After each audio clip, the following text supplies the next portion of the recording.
Welcome to this webinar on the environmental plugin, developed by CEDAR Ireland's National Centre for AI as part of the Upcast project. This plugin offers two core features: the Environmental Impact Estimator and the Environmental Impact Monitoring Tool. Together, these tools provide complementary approaches to promoting energy-efficient data processing workflows and storage. This webinar is structured as a series of videos designed to help you use the Environmental Estimator plugin effectively. We'll start with a general overview of what the plugin is and why it matters.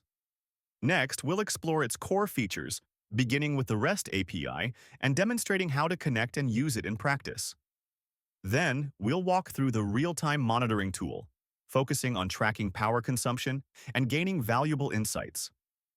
Finally, we'll conclude by summarizing the key points. The environmental plugin is a powerful tool designed to help small and medium enterprises and institutions understand and manage the environmental impact of their data operation workflows.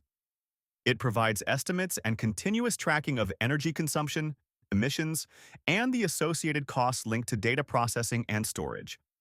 By offering real-time monitoring alongside REST API, the plugin enables organizations to seamlessly integrate environmental data into their decision-making processes. This not only supports compliance with energy regulations, but also drives improvements in sustainability and operational efficiency, making data operations both more environmentally responsible and cost-effective.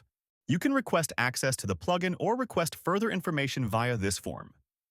Once approved, you'll be ready to explore all its features. The Environmental Impact Estimator tool provides a REST API with Swagger interface documentation, enabling users to estimate key environmental metrics such as energy consumption, carbon emissions, and associated costs linked to data processing and storage. It offers two primary endpoints. The first estimates the dataset storage energy profile at idle. The second estimates the data processing workflow energy profile. These endpoints help organizations make data-driven decisions to enhance efficiency and reduce environmental impact.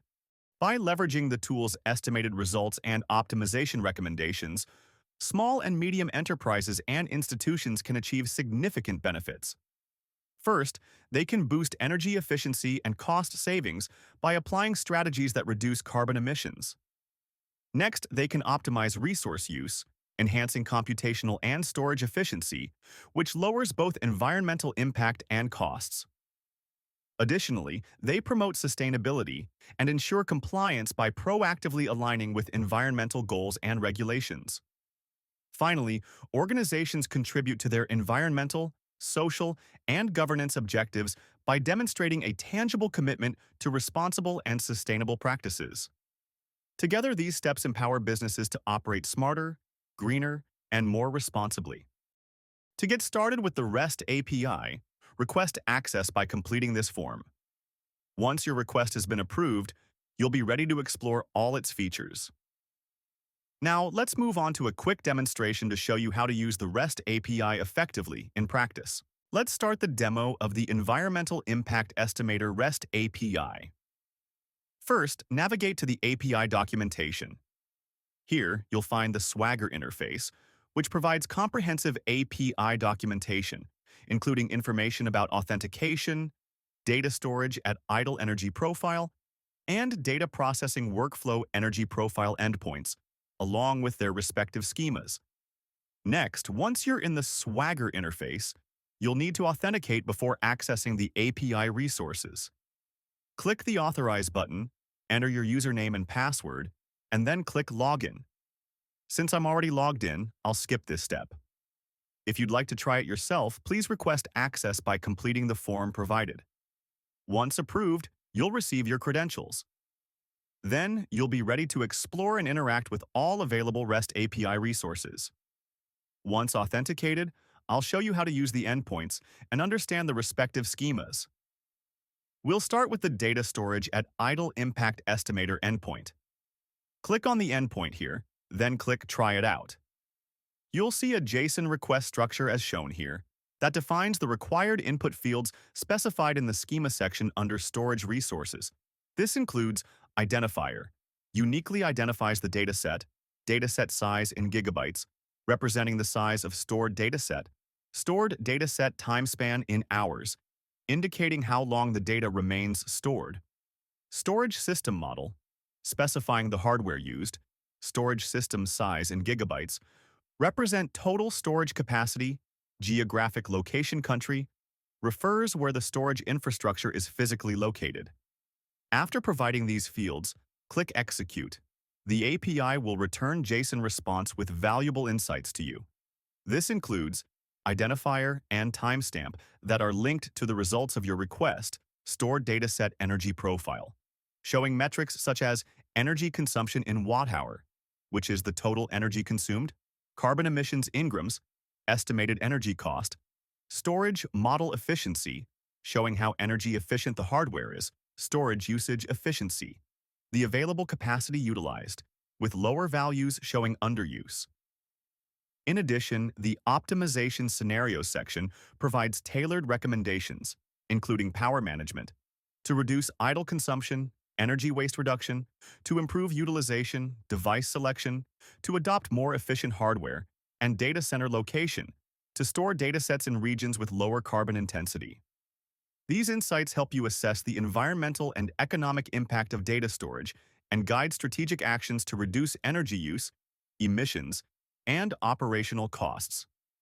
Now, let's move to the Data Processing Workflow Impact Estimator endpoint, which estimates energy consumption, emissions, and cost for workflows based on the operations applied to datasets.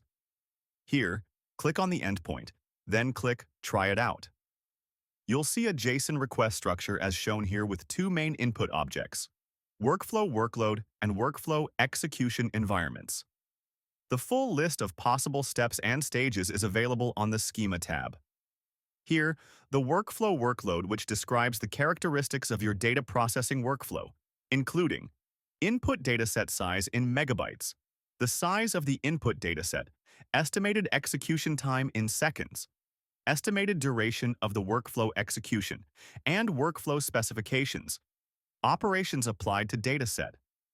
The workflow execution environment, which defines the computational setup used for execution, including Docker container, whether the workflow runs inside a Docker container, processing unit, hardware details such as number of cores, processor RAM used by processor speed in gigahertz, processor type, processors used to execute your workflow, and TDP, the thermal design power representing maximum heat dissipation.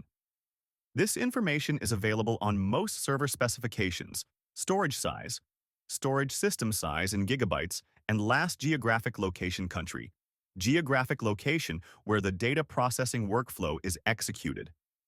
After providing the required inputs, click Execute. Once the request is executed, the API returns a detailed response as shown here.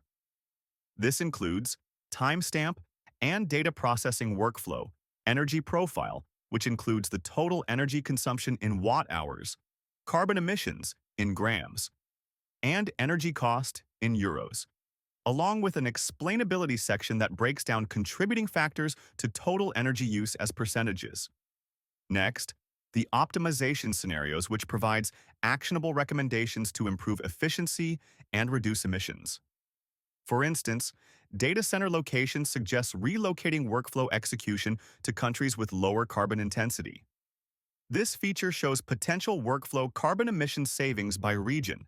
For example, see the list of countries and their possible savings. Together, these two endpoints enable you to predict and optimize your energy performance and environmental impact. Let me introduce the Environmental Impact Monitoring tool. This tool provides real-time monitoring of power consumption and essential metrics such as energy usage, carbon emissions, and costs of data processing workflows execution. It uses Telegraph, a widely recognized agent that collects various metrics efficiently. All the collected data is then displayed on a Grafana dashboard, which allows users to see the information instantly and in an intuitive way. Together, these components enable continuous tracking of the environmental impact of the data processing workflow execution. Why does this environmental impact monitoring tool matter to your business?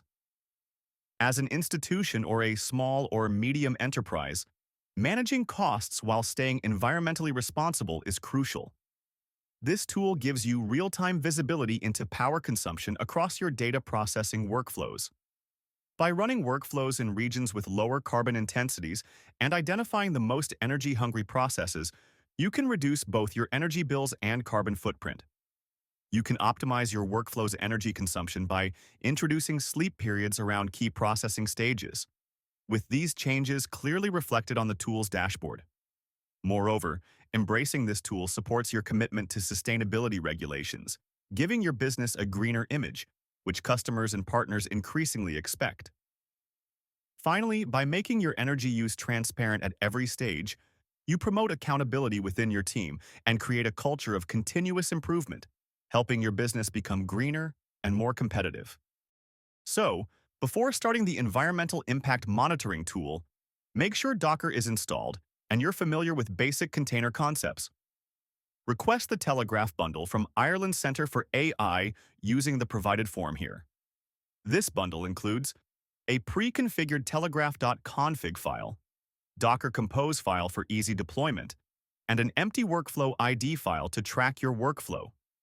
With these files, you're ready to set up real-time monitoring for your data processing workflow.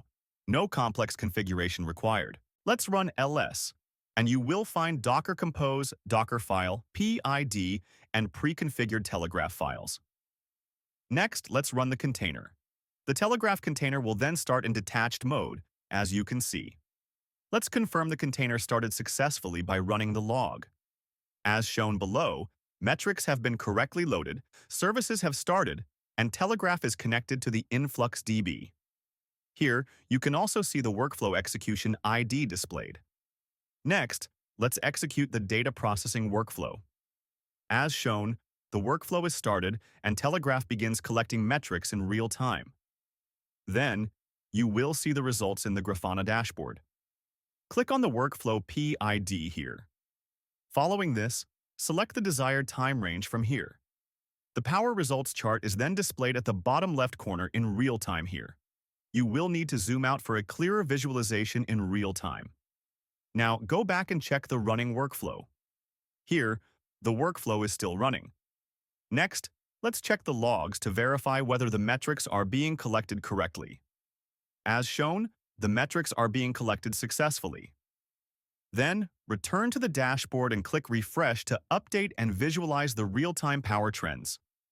Below, you can see a comparison of power consumption with vehicle electricity usage per mile.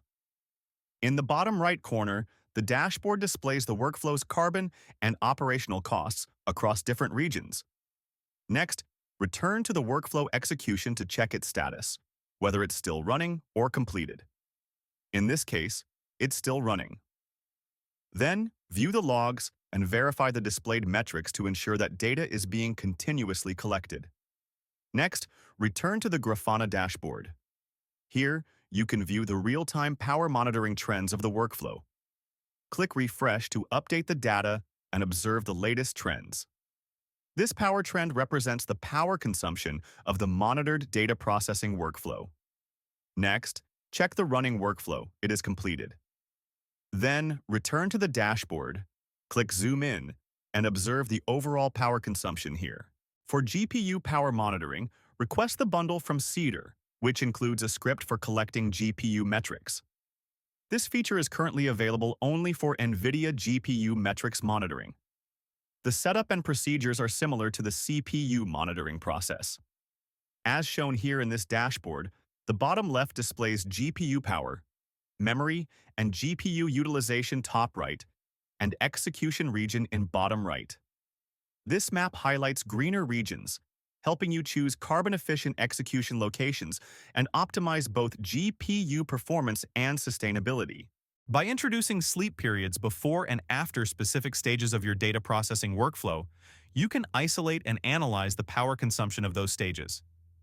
This provides a clear understanding of energy use throughout your workflow. Your technical team can then make decisions to improve the power consumption of the identified high-consuming sections. Finally, you can reevaluate power consumption, operational costs, and carbon emission impacts for your updated workflow. To wrap up, By leveraging the environmental plugin, organizations can track and optimize energy use, reduce carbon emissions and operational costs, and support broader sustainability efforts. Being modular and flexible, this solution can be easily integrated, allowing users to select the features that best fit their needs, ensuring both efficiency and sustainability. The real-time monitoring tool offers immediate visibility into data processing workflows' power consumption, while the REST API provides detailed information and custom saving scenarios that empower users to make data-driven, environmentally responsible decisions. For further information and clarification, please contact estimator at this link. Thank you for joining our webinar. Together, we can build greener and more sustainable digital world.